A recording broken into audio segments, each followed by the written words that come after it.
नमस्कार। Power gallery में आपका स्वागत है और मैं हूं दिनेश गुप्ता।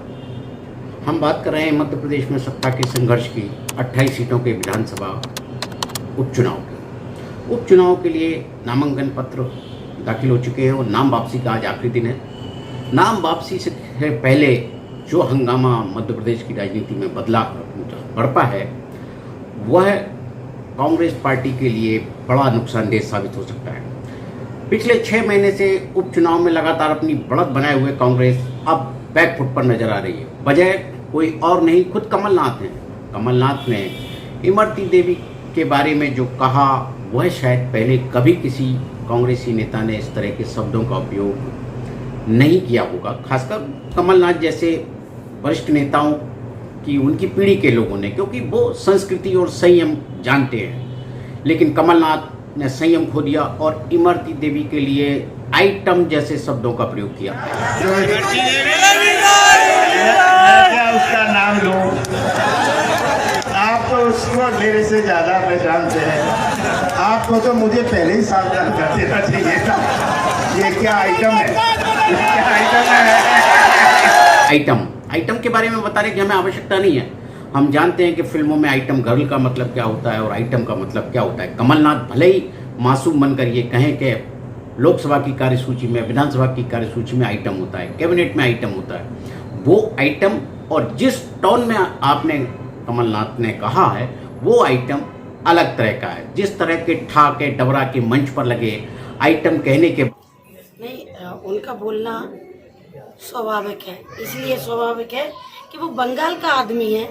एक एससी की महिला, हरिजन महिला की इज्जत करना वो क्या जानता है? और वो बंगाल का है। मध्य प्रदेश में महिला को 9 देवी चल रही, एक शक्ति माँ है, वो भी एक माँ है, दुर्गा माँ है, वो भी एक माँ है। और कहीं भी चले जाओ तो एक माँ की हर घर में पूजा होती है। तो वो बंगाली आदमी है। वो मध्य प्रदेश में आया सिर्फ मुख्यमंत्री के बनने के लिए। उसको बोलने की सभ्यता नहीं है। उस व्यक्ति को क्या कहा जाए के बाद वो इस बात की ओर इशारा कर रहे थे कि आपने द्रौपदी की तरह इमरती देवी का चीरहरण किया है। क्या यह महाभारत इमरती देवी के आसपास इर्द गिर्द ही सिमट गया है? लगता है ऐसा ही है। लगातार 1 महीने से इमरती देवी कांग्रेसियों के निशाने पर हैं। उनके निकटतम प्रतिद्वंदी, उनके समधी सुरेश राजे ने भी उनके पति को लेकर सवाल खड़े किए और संजय यादव जो जबलपुर के विधायक है उन्होंने भी ये सवाल किए कि इमरती देवी का पति कौन है। क्या चुनाव में ये महत्वपूर्ण है कि कौन किसका पति है कौन नहीं है?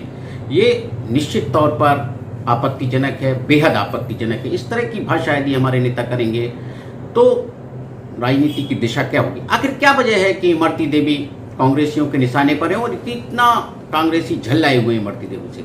क्या केवल 5 लाख रुपए महीने का वो बयान है जिसके कारण कमलनाथ बौखला गए?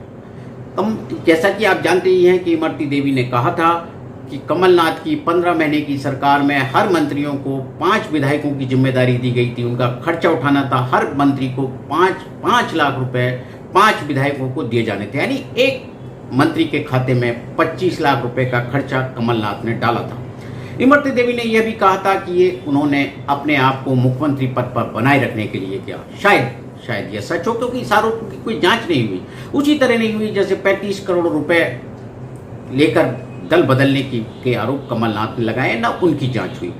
जांच होनी चाहिए, नहीं होना चाहिए, ये राजनेताओं पर निर्भर है। लेकिन जनता को यह जानने का हक है कि आखिर सच्चाई क्या है। यदि कमलनाथ 25 लाख रुपए महीने का भार मंत्रियों पर डाले हुए थे तो हम भ्रष्टाचार मुक्त सरकार की कल्पना कैसे कर सकते थे? कमलनाथ की सरकार का जो पतन हुआ है वो निश्चित तौर पर नैतिक पतन भी है। नैतिक पतन अब कांग्रेसियों को उसकी पराकाष्ठा को भी पार कर रहे हैं, जिस तरह से चुनाव में वो बयानबाजी कर रहे हैं। तो आप देखिए कि जिस तरह से कमलनाथ ने अपने आप को मुख्यमंत्री बनाए रखा। आप लगातार ये आरोप भी लगाते रहे कमलनाथ जी कि उनके ज्योतिरादित्य सिंधिया के पास सिर्फ 19 विधायक थे जिनके समर्थन के दम पर वो विधायकों के समर्थन के दम पर वो मुख्यमंत्री बनना चाहते थे।